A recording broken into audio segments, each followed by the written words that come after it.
नमस्कार। फार्मा ट्रेनों के ट्रेनिंग लर्निंग और डेवलपमेंट सेंटर में आप सभी का स्वागत है। देर ना करते हुए आज के टॉपिक पे आते हैं और आज का टॉपिक है हमारा, जो आप देख सकते हैं, फार्मा ट्रेनो एमआर ट्रेनिंग सिलेबस। फार्मा ट्रेनो एमआर ट्रेनिंग सिलेबस में मैं आपको किन किन चीज़ों के बारे में बताऊंगा। इन सारी चीज़ों को जानने के लिए हमारे साथ जुड़े रहिए हमारे यूट्यूब चैनल पे। आइए शुरू करते हैं। फार्मा ट्रेनो जो हमारा एमआर ट्रेनिंग सिलेबस है, इसको मैंने 3 पार्ट में बांटा हुआ है। पहला है मार्केटिंग, दूसरा है मेडिकल और तीसरा है इंटरव्यू। यानी हमारा जो टोटल सिलेबस है वो 3 पार्ट में बटा हुआ है। और ये है पहला मार्केटिंग, दूसरा है मेडिकल और तीसरा है इंटरव्यू। यानी एमएमआई कॉन्सेप्ट को फॉलो करते हुए हम आपको सिलेबस के बारे में बताएंगे। सिलेबस बताने से पहले आइए सबसे पहले हम आपको फार्मा ट्रेनो के बारे में बता दें। फार्मा ट्रेनो एक ऐसा प्रोफेशनल ट्रेनिंग इंस्टीट्यूट है जो विगत 2 सालों से डिफरेंट स्टूडेंट्स को ट्रेन कर रहा है। डिजिटल प्लेटफॉर्म के माध्यम से फार्मा ट्रेनो इंस्टीट्यूट डिफरेंट इंस्टीट्यूट को ट्रेन करके उन्हें आगे बढ़ने की प्रेरणा दे रहा है। इस इंस्टीट्यूट का उद्देश्य है ज़्यादा से ज़्यादा लोगों को फार्मास्यूटिकल इंडस्ट्री में प्लेसमेंट दिलाना। हमसे जुड़े रहने के लिए आपका धन्यवाद। और आप अपने सहयोगियों से जरूर बताइए कि फार्मा ट्रेनो इंस्टीट्यूट से वो भी जुड़े और अपने संबंधियों को भी बताएं जो जॉब फार्मास्यूटिकल इंडस्ट्री में एमआर की जॉब चाहते हैं। उन लोगों से रिक्वेस्ट है कि हमारे चैनल को सब्सक्राइब अवश्य करें। फार्मास्यूटिकल ट्रेनिंग जो सिलेबस है, उस सिलेबस को हमने 3 कैटेगरी में बांटा है और इस सिलेबस को हम 3 पार्ट से समझाने की कोशिश कर रहे हैं। तो पहला पार्ट जो हमारा है वो है मार्केटिंग का, दूसरा है मेडिकल और तीसरा होगा इंटरव्यू। और मार्केटिंग, मेडिकल और इंटरव्यू में हम क्या क्या चीज़ें अपने जो भी ट्रेनी होते हैं उनको बताते हैं, उनके बारे में आइए देख लेते हैं। क्विक रिकैप शुरू करते हैं। पहला है हमारा कम्युनिकेशन स्किल। जी हाँ, मार्केटिंग का पहला हिस्सा है कम्युनिकेशन स्किल। इसमें हम एक ट्रेनी को कैसे लोगों से कम्युनिकेट करना है इसके बारे में बताते हैं। कम्युनिकेशन का मीडियम कैसा होता है, कम्युनिकेशन स्टार्ट कैसे करना है, कम्युनिकेशन के कौन कौन से पार्ट्स हैं, इन सारे के बारे में चर्चा करते हैं हम अपने इस पहले टॉपिक में, जो होता है कम्युनिकेशन स्किल। दूसरा होता है हमारे जॉब से रिलेटेड मार्केटिंग का आरसीपीए, जो फार्मास्यूटिकल मार्केटिंग का बेस कहा जाए वो होता है आरसीपीए। जी हाँ, इसका फुल फॉर्म होता है रिटेल केमिस्ट प्रिस्क्रिप्शन ऑडिट। इसमें हम बताते हैं कि कैसे आप अपने आसपास के केमिस्ट से, अपने टेरिटरी के केमिस्ट से इंफॉर्मेशन कलेक्ट करेंगे। ठीक है। नेक्स्ट आता है हमारा job role and responsibility. MR की जॉब की रोल क्या है, उसकी रिस्पॉन्सिबिलिटीज कौन कौन सी हैं, किन किन कार्यों को एक मेडिकल रिप्रेजेंटेटिव को करना चाहिए और किन किन रिस्पॉन्सिबिलिटीज को उन्हें निभाना चाहिए, इन सारी चीज़ों के बारे में हम बताते हैं इस टॉपिक के अंदर, जॉब रोल और रिस्पॉन्सिबिलिटी। इसके बाद हम बताते हैं लिसनिंग एंड सेलिंग स्किल्स के बारे में। लिसनिंग और सेलिंग स्किल, कैसे आप लोगों की बातों को सुनेंगे, लोगों की बातों को समझेंगे और उसके बाद अपने प्रोडक्ट को कैसे सेल करेंगे, इनके बारे में भी हम आपको बताएंगे लिसनिंग और सेलिंग स्किल्स के कैटेगरी में। इसके बाद बताते हैं हम डिस्ट्रीब्यूशन सिस्टम। मेडिसिन का डिस्ट्रीब्यूशन सिस्टम के बारे में हम बताएंगे। मेडिसिन डिस्ट्रीब्यूट कैसे किया जाता है और मेडिसिन का डिस्ट्रीब्यूशन कैसे होता है। तो मेडिसिन डिस्ट्रीब्यूशन सिस्टम के बारे में भी हम बताएंगे यहाँ पे।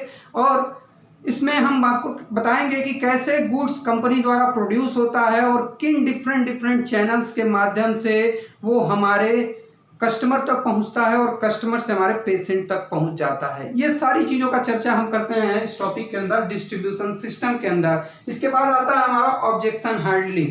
कभी भी मार्केटिंग में जब आप होते हैं तो बहुत तरीके के ऑब्जेक्शंस हमें मिलते रहते हैं और उन ऑब्जेक्शंस को हम कैसे हैंडल करें, इसके बारे में हम इस टॉपिक के अंदर चर्चा करते हैं, ऑब्जेक्शन हैंडलिंग। और आप ऑब्जेक्शन को कैसे हैंडल करें, इसके लिए हम आपको असिस्ट करेंगे ऑब्जेक्शन एंड हैंडलिंग के जो टॉपिक है उसके अंदर। तो ये था हमारा मार्केटिंग सेक्शन। और मार्केटिंग सेक्शन में आपको communication skill, RCPA, job role responsibility, listening और सेलिंग स्किल, साथ साथ डिस्ट्रीब्यूशन सिस्टम और ऑब्जेक्शन हैंडलिंग के बारे में हम यहाँ पे बताते हैं। अब दूसरे तरफ मूव करते हैं, ये होता है हमारा मेडिकल सेक्शन। मेडिकल सेक्शन में हम क्या क्या चीजें जानते हैं, तो वो है हमारा पहला एनाटॉमी, ह्यूमन बॉडी सिस्टम के बारे में पढ़ते हैं, डिफरेंट बॉडी सिस्टम्स के बारे में पढ़ेंगे, डाइजेस्टिव सिस्टम, रेस्पिरेटरी सिस्टम के तरीके से लगभग बॉडी सिस्टम्स के बारे में हम यहाँ पे स्टडी करेंगे। इसके बाद आता है हमारा जो दूसरा होता है टॉपिक होगा सेल बायोलॉजी का। यहाँ पे हम सेल के बारे में पढ़ेंगे, सेल ऑर्गेनेल्स के बारे में पढ़ेंगे, सेल का फंक्शन क्या है और डिफरेंट थिंग्स सेल्स में रिलेटेड ऑल अदर थिंग्स का अध्ययन हम करेंगे सेल बायोलॉजी में। इसके बाद आता है माइक्रोब्स, जिसको हम माइक्रोबायोलॉजी के अध्ययन करेंगे। यहाँ पे बैक्टीरिया, वायरसेस के बारे में हम आपको बहुत सी सारी जानकारियां देते हैं। ये बात करते हैं एंटीबायोटिक्स के बारे में। एंटीबायोटिक्स के बारे में चर्चा करेंगे, एंटीबायोटिक्स के क्लासेस के बारे में चर्चा करेंगे, किस एंटीबायोटिक्स को किस तरीके से यूज करते हैं इसके बारे में हम आपको बताते हैं। इसके बाद आता है फार्माकोलॉजी सेक्शन। फार्माकोलॉजी सेक्शन में हम आपको ड्रग्स के बारे में बताते हैं, मेडिसिन के बारे में बताते हैं, मेडिसिन का मोड ऑफ एक्शन के बारे में बताएंगे, मेडिसिन का यूज बताएंगे, मेडिसिन हमारी बॉडी में कैसे वर्क करता है, इन सारे के बारे में चर्चा करेंगे हम यहाँ पे फार्माकोलॉजी में। इसके बाद आता है हमारा अगला टॉपिक मेडिकल टर्म्स। कुछ कॉमन मेडिकल टर्म्स के बारे में भी हम आपको बताते हैं, जिससे आपको इन फ्यूचर जो फील्ड में आप हो तो आपको काफी सपोर्ट मिल सके। तो कुछ कॉमन मेडिकल टर्म्स के बारे में भी हम आपको यहाँ पे बताते हैं। इसके बाद आता है हमारा एब्रीविएशंस। कुछ मेडिकल टर्मिनोलॉजीज के एब्रीविएशंस हैं जो आपको जानने बहुत आवश्यक हैं।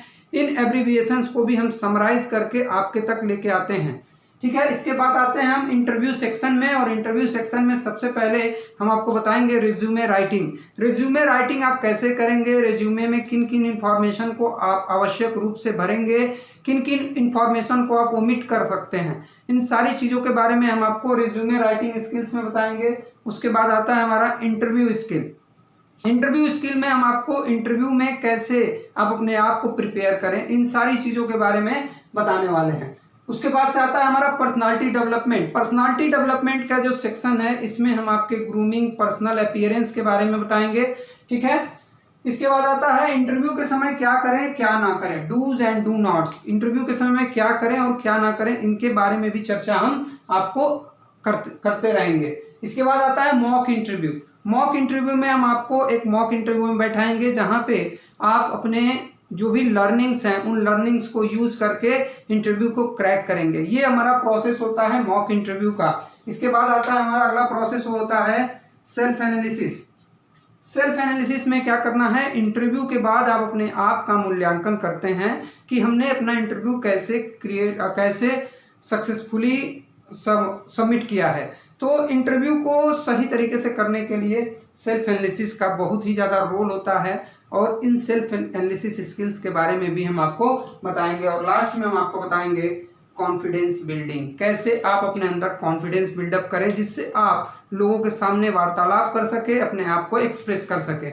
इन तमाम सारी इंफॉर्मेशन को हम समराइज कर रहे हैं फार्मा ट्रेनो एमआर ट्रेनिंग में। फार्मा ट्रेनो एमआर ट्रेनिंग में इन सारी चीज़ों को हम आपको बताने का प्रयास करेंगे। ये सारे जो भी टॉपिक्स हैं यहाँ पे कवर किए जाएंगे और आपको ज़्यादा से ज़्यादा सपोर्ट किया जाएगा। आपके मन में अगर कोई क्वारीज है फार्मास्यूटिकल फील्ड से रिलेटेड, फार्मा ट्रेनिंग से रिलेटेड, मेडिकल रिप्रेजेंटेटिव ट्रेनिंग से रिलेटेड, या आपके पास कोई भी क्वारीज हो फिर फार्मा फील्ड से, तो आप हमें कमेंट बॉक्स में कमेंट जरूर करिए। जिन फ्रेंड्स ने अभी तक इस चैनल को सब्सक्राइब नहीं किया है वो सब्सक्राइब के लाल बटन को दबा के घंटी का आइकन जरूर दबा दें, जिससे हमारे नेक्स्ट वीडियो के अपडेट आपके फोन स्क्रीन पे पहुंच सके। धन्यवाद, आपका दिन शुभ हो।